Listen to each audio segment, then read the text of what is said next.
Deus, nosso Pai, que sois todo poder e bondade, dai força àquele que passa pela provação, dai luz àquele que procura a verdade, pondo no coração do homem a compaixão e a caridade. Dai ao viajor a estrada pura, ao aflito a consolação, ao doente o repouso, ao culpado o arrependimento, ao espírito a verdade, à criança o guia, ao órfão o Pai. Que vossa bondade se estenda sobre tudo aquilo que criastes. Piedade, Senhor, para aqueles que vos não conhecem. Esperança para aqueles que sofrem. Que vossa bondade permita aos espíritos consoladores derramarem por toda parte a paz, a esperança e a fé. Deus, um raio, uma faísca do vosso amor pode atrasar a terra. Deixa-nos beber das fontes desta bondade fecunda e infinita, e todas as lágrimas secarão, todas as dores se acalmarão. Um só coração, um só pensamento subirá até vós como um grito de reconhecimento e de amor. Como Moisés sobre a montanha, nós vos esperamos com os braços abertos. Ó bondade, ó beleza, ó perfeição. E queremos de alguma sorte merecer a vossa misericórdia. Deus, dai-nos a força de ajudar o progresso, a fim de subirmos até vós. Dai-nos a caridade pura, dai-nos a fé e a razão.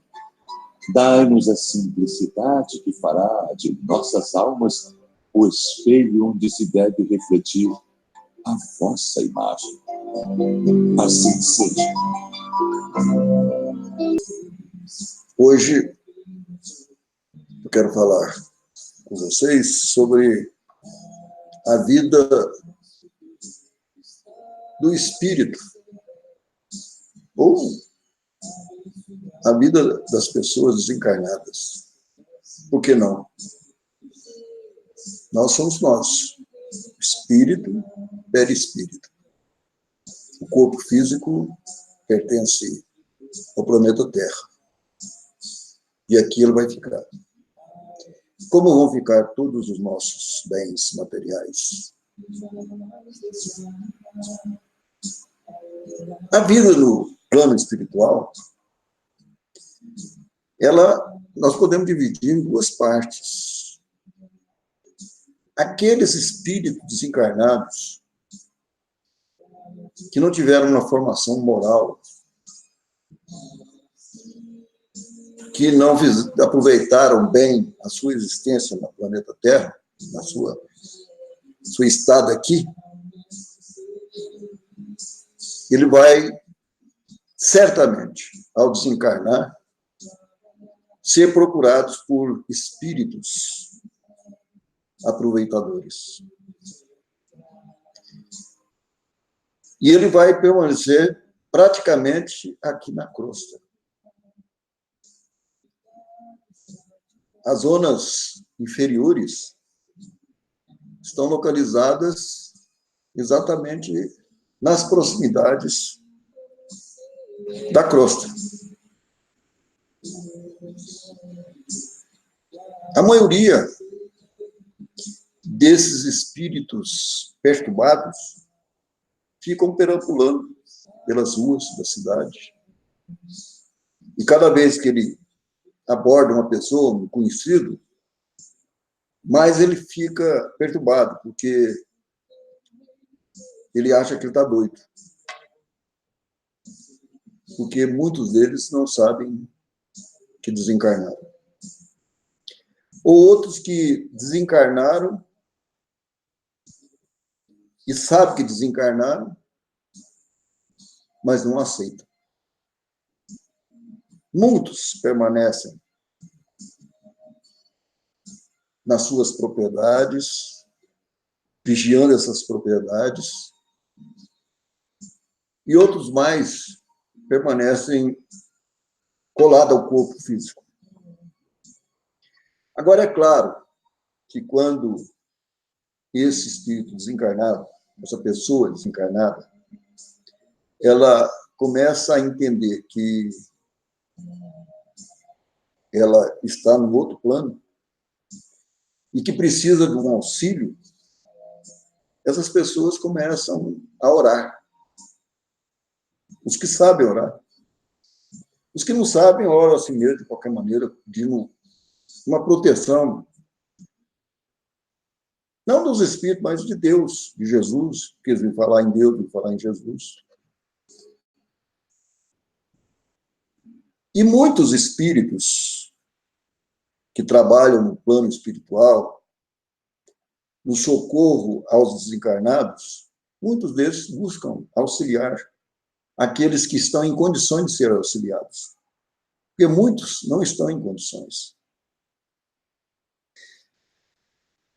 Tem uma passagem no livro Os Mensageiros que André Luiz e seu guia espiritual que vinham fazer uma visita ao planeta Terra, eles pernoitaram no Campo da Paz. No meio do caminho que eles estavam percorrendo, encontraram esse Campo da Paz, eles resolveram entrar e participaram lá do convívio daqueles administradores, daqueles trabalhadores daquele campo. Se não me engano, o coordenador desse Campo da Paz, que André Luiz refere nos Mensageiros, o administrador chama Alfredo. Mas eles pernoitaram naquele local e participaram de algumas reuniões mediúnicas, algumas reuniões de passe. E André Luiz relata que num dos pavilhões, imensos pavilhões, eles foram num pavilhão que tinha 400 doentes e cerca de 80 servidores. A maioria absoluta daqueles doentes, ele relata que tinha mais a impressão de que eram múmias, verdadeiras múmias, dormindo sono profundos. Profundos. Era como se fosse uma caveira. Essas pessoas foram socorridas, de alguma maneira, pelos benfeitores espirituais e passam um determinado tempo no leito, tomando remédio, medicação, até que eles acordem do sono profundo. Ele relata que durante esse sono profundo, esses espíritos, o espírito deles, que ali está o perispírito deitado, o espírito deles passam por terríveis privações, pesadelos monstruosos.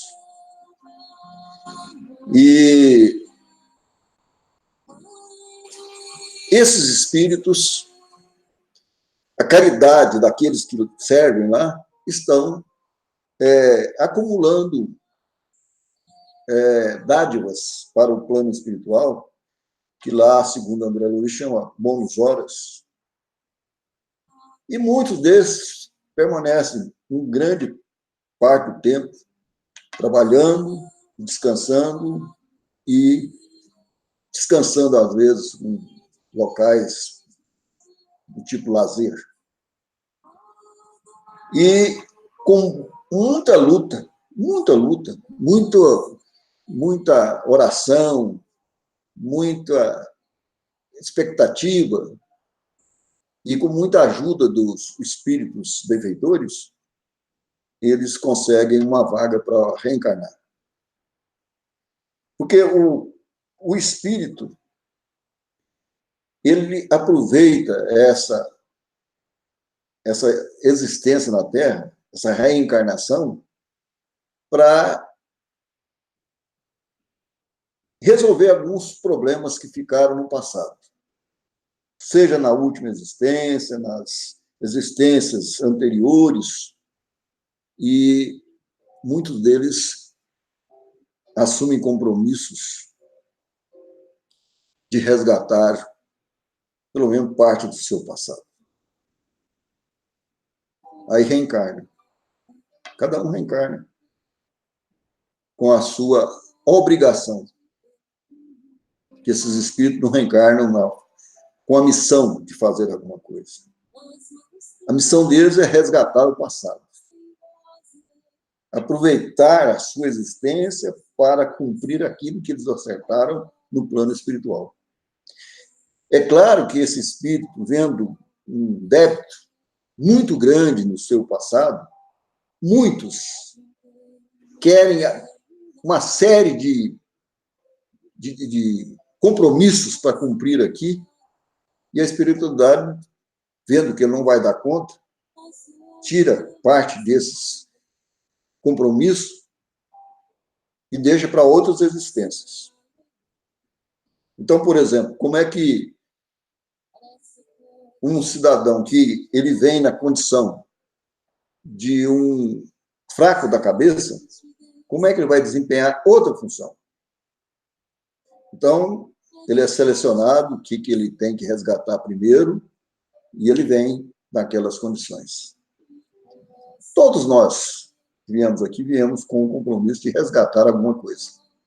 Agora, uma exceção, é claro, daqueles missionários, dos benfeitores que vêm aqui em forma de missionários, né? Para cumprir uma missão. Mas todos nós viemos aqui para resgatar alguma coisa. Eu vou narrar um fato que aconteceu comigo quando eu era da Juventude Espírita em Goiânia. Eu, mais alguns amigos, estudante de medicina, estudante de alguns universitários, nós resolvemos uma ida a Goiânia do Padre Quevedo, por sinal, desencarnou há pouco tempo, e nós peitamos o Padre Quevedo. E durante uma demonstração, uma fake news dele, tudo na base da picaretagem, nós desmoralizamos o Padre Quevedo, quando nós fomos no palco mostrar como é que ele fazia, por exemplo, a levitação. Falar que tudo aquilo é mentira para os espíritos. Naquela época, falava muito em fenômenos espíritos. Hoje não se fala muito. Materialização, assim por diante. Essa época passou. Depois nós recebemos uma carta, o nosso grupo recebeu uma carta do Chico Xavier,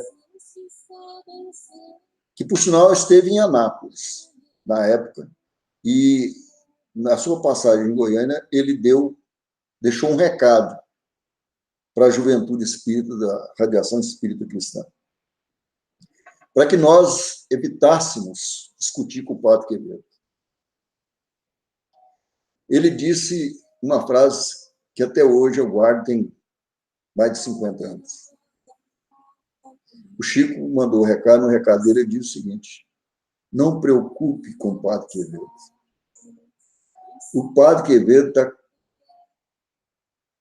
adquirindo uma responsabilidade muito grande, um débito muito grande, e ele vai retornar à Terra para divulgar o Espiritismo, para desfazer tudo aquilo que ele fez.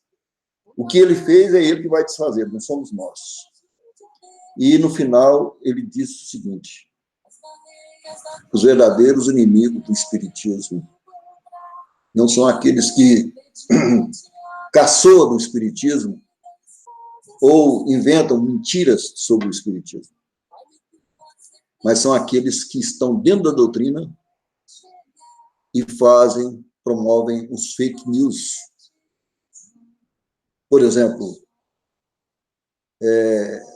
são os charlatões, são aqueles os mistificadores, que às vezes aproveita daquele determinado momento, né? Um leidor de sorte, por exemplo, que não esteja no meio espírita, mas por aí, esse são os verdadeiros inimigos do espiritismo. Então, o que eu quero dizer é o seguinte, que cada um vem aqui para resgatar os seus débitos. Agora, hoje é 15 de maio de 2019. O dia de hoje foi um dia de protesto dos estudantes do Brasil inteiro, professores do Brasil inteiro. Estima-se que mais de 1,5 milhão de pessoas saíram à rua para protestarem contra o governo, que está promovendo um corte muito grande no setor educacional do país, cortando verba das universidades, dos laboratórios de pesquisas, dos institutos federais que formam técnicos. Quer dizer, a finalidade é para fechar essas universidades. Esses estudantes que saíram às ruas promoveram um ato, que eu diria até que é um ato espiritualizado, porque a sociedade precisa investir em educação.